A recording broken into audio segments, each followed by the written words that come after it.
there is a good chance that at least half of what you think you know about Scotch whisky is wrong. And the worst part is, the people who told you were probably holding a glass when they said it. Some of these myths came from marketing departments, some came from bartenders who never questioned what they were taught, and some came from that one friend at every party who swears he can taste the difference between spring water and well water in a 12-year-old malt. 15 myths. Every one of them costing you money, enjoyment, or both. Number 15. Scotch keeps aging after you bottle it. This one sounds logical until you think about it for more than 5 seconds. Wine ages in the bottle because of tannins that continue to evolve chemically over time.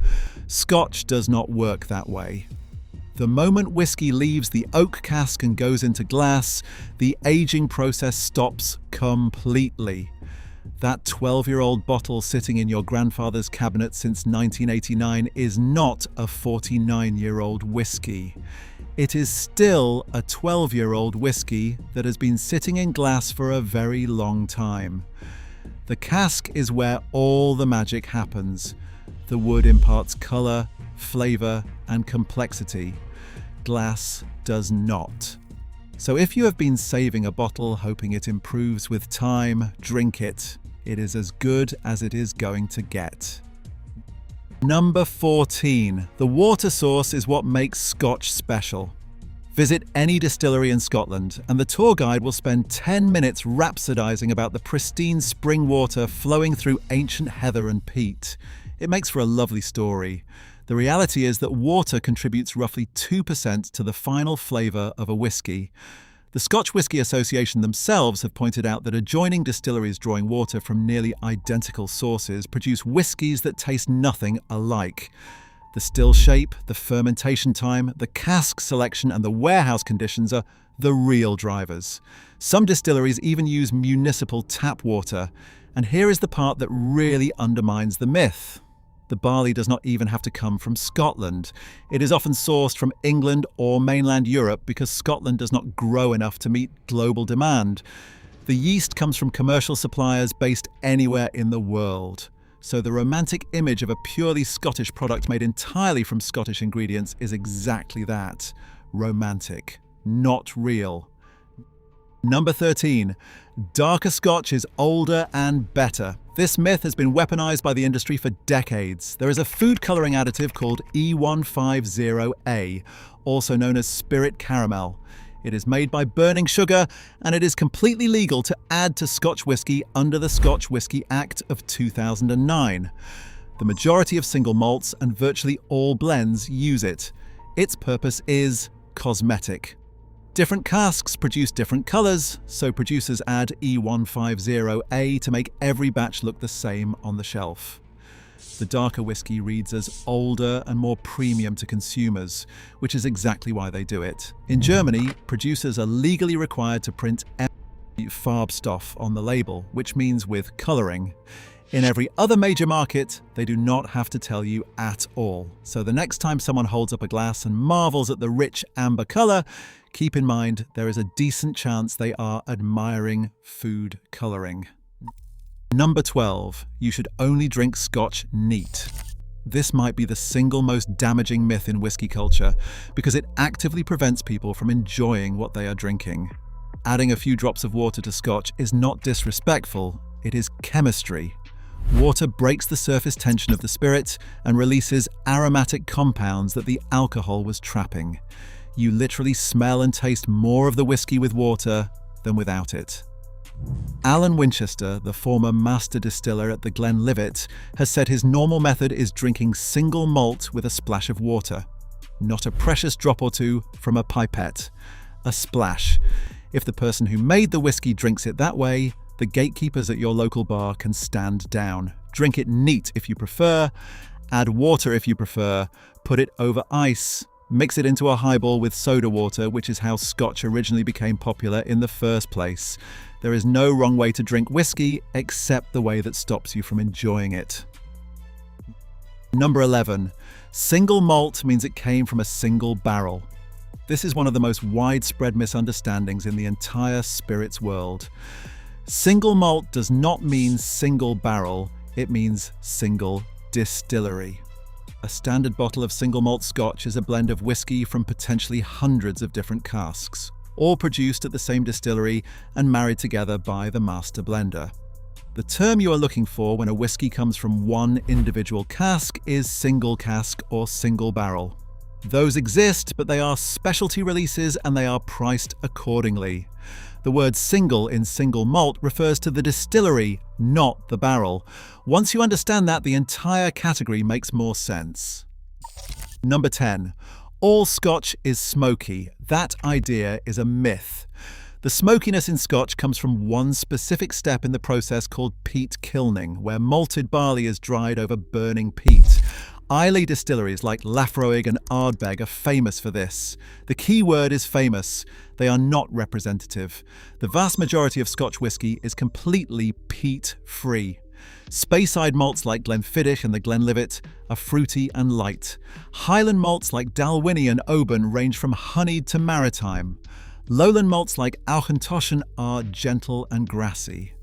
If you tried one smoky Scotch, did not like it, and wrote off the entire category, you missed about 90% of what Scotch actually tastes like. That is like eating one anchovy pizza and deciding you hate Italian food. Number 9. Scotch regions tell you what a whiskey tastes like. Speyside means fruity, Islay means smoky, Highland means bold, Lowland means light. This is the version of Scotch taught in every introductory tasting, and it is increasingly useless. Scotch regions were drawn as geographical boundaries, not flavour categories. Annabel Thomas, the founder of the Highland distillery Ensnean, said the regions are completely pointless. While there were regional styles in the past, many distilleries do not conform to them anymore. A Highland distillery can produce a delicate floral whiskey. An Islay distillery can produce an unpeated whiskey. The region on the label tells you where the distillery is located on a map. It does not reliably tell you what is in the glass. Number 8. Expensive Scotch always tastes better than cheap Scotch. The price of a bottle of Scotch is determined by scarcity, age statement marketing, packaging design, and brand prestige. Flavour is somewhere on that list, but it is not at the top. Blind tasting after blind tasting has demonstrated that people struggle to tell the difference between a $30 bottle and a $300 bottle when the labels are hidden. The Macallan sells bottles for thousands of dollars based on rarity and cask provenance. Whether you enjoy drinking a $5,000 Macallan more than a $40 Glenallachie 12-year-old is entirely subjective, and plenty of experienced drinkers would take the Glenallachie. There is a reason whiskey competitions use blind judging. When the label is gone, the hierarchy collapses. You are paying for the story, the packaging, and the bragging rights. Sometimes the story is worth it, sometimes it is not. The whiskey inside does not care what number is on the price tag. Number 7. Ice ruins Scotch. This is a myth. The idea that ice is an insult to whiskey is a Western invention that most of the world does not share. In Japan, the whiskey highball is one of the most popular drinks in the country. Suntory built an empire on the idea of Scotch-style whiskey served tall over ice with soda water. The criticism is usually that ice numbs the palate, and that is technically true. Cold temperatures do suppress some aromatic compounds. Ice also suppresses the burn of the alcohol, which for a lot of drinkers makes the experience more enjoyable, not less. What nobody mentions is that Scotch originally exploded in popularity during the late 1800s and the early 1900s, precisely because people were drinking it with soda water over ice in highballs. The neat-only tradition came later. If you are drinking a barrel-proof, cask-strength whiskey and you want to tame it with a cube of ice, you are not committing a crime. You are making a choice about how you want to experience a drink that you paid for. Anyone who tells you otherwise is confusing their preferences with universal law. Number 6. Blended Scotch is cheap garbage compared to single malt. This myth is so deeply embedded that it has essentially become the default position, and it is flatly wrong. Approximately 90% of all Scotch whisky sold worldwide is blended. Johnny Walker, Chivas Regal, Dewar's and Famous Grouse are not fringe products. They are the backbone of the entire Scotch whisky industry. The idea that blending is somehow inferior ignores that it requires extraordinary skill. A master blender at a major house may work with whiskies from 30 or 40 different distilleries to create a consistent flavor profile year after year. That is not cutting corners, that is orchestration. Independent blenders like Compass Box have built entire reputations on proving that blended whiskey can be as complex, nuanced, and rewarding as any single malt on the market. Their hedonism bottling, a blended grain whiskey, regularly draws praise from the same critics who would not look twice at a supermarket blend.